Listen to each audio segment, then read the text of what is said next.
အားလုံးပဲမင်္ဂလာပါရှင်အခုတစ်ခါမှာတော့ customer များအမေးများနေတဲ့ Golden Bee 1CF6 ကောင်ကအင်ဂျင်လေးနဲ့တွဲဖက်အသုံးပြုလို့ရမယ်ပစ္စည်းလေးတွေကိုညီမတို့ Full မြန်မာမှာထပ်မံရောက်ရှိနေပါပြီရှင်အခုဆိုရင် Golden Bee 1CF အင်ဂျင်လေးကိုပဲ့တောင်ရှက်ချောင်းလေးနဲ့တွဲဖက်တက်ဆင်ထားတာလေးပဲဖြစ်ပါတယ်ညီမတို့ဒါလေးကဆိုရင် Golden Bee ရေစုပ်ဆက်လေးကို6ကောင်ခွဲအင်ဂျင်လေးနဲ့တက်ဆင်ထားတာလေးပဲဖြစ်ပါတယ်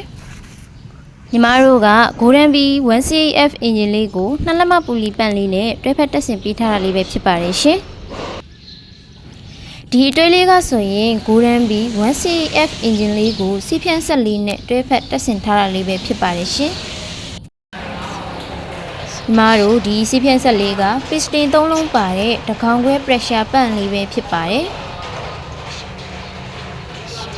Full မြန်မာမှာစပစ္စည်းများကို online ကနေပဲမှဆိုင်မှာပဲလာဝယ်အရေးအသေးစိတ်ချရပြီးအထူးအမခံပါဝင်တဲ့ solar inverter battery နဲ့လေယာသုံးစပစ္စည်းတွေအပြင် solar pack အများကိုကတနေရာထဲမှာပဲအမျိုးအစားစုံလင်စွာရွေးချယ်ဝယ်ယူနိုင်ပြီးတော့ဝန်ဆောင်မှုပိုင်းမှာဆိုရင်လည်းစိတ်ကြည်နက်မှုအပြည့်အဝရရှိစေမယ့်အပြင် service ပိုင်းတွေမှာလည်းတာဝန်ယူမှုတာဝန်ခံမှုအပြည့်နဲ့ဆောင်ရွက်ပေးနေတာပဲဖြစ်ပါတယ်ရှင်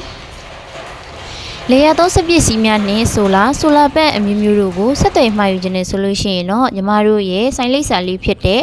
အမှတ်96မြနန္ဒာလမ်း82ရပ်ကွက်ဒဂုံစိတ်ကမ်းမြို့နယ်တွင်ကိုယ်တိုင်လာရောက်ကြည့်ရှုနိုင်ပြီးတော့ online ဖုန်းနံပါတ်လေးဖြစ်တဲ့399888633111 3998886322 3998886333တို့ကိုလည်းဆက်သွယ်စုံစမ်းမေးမြန်းဝယ်ယူနိုင်ပါတယ်ရှင်ဆိုင်ခွဲလေးဖြစ်တဲ့အမှတ်21တီရီမွန်ပလာဇာတီရီမွန်9လမ်းဘရင်တောင်မရန်ကုန်မြို့နယ်တွင်လည်းကိုယ်တိုင်လာရောက်ကြည့်ရှုနိုင်ပြီးတော့ online ဖုန်းနံပါတ်လေးဖြစ်တဲ့3998889911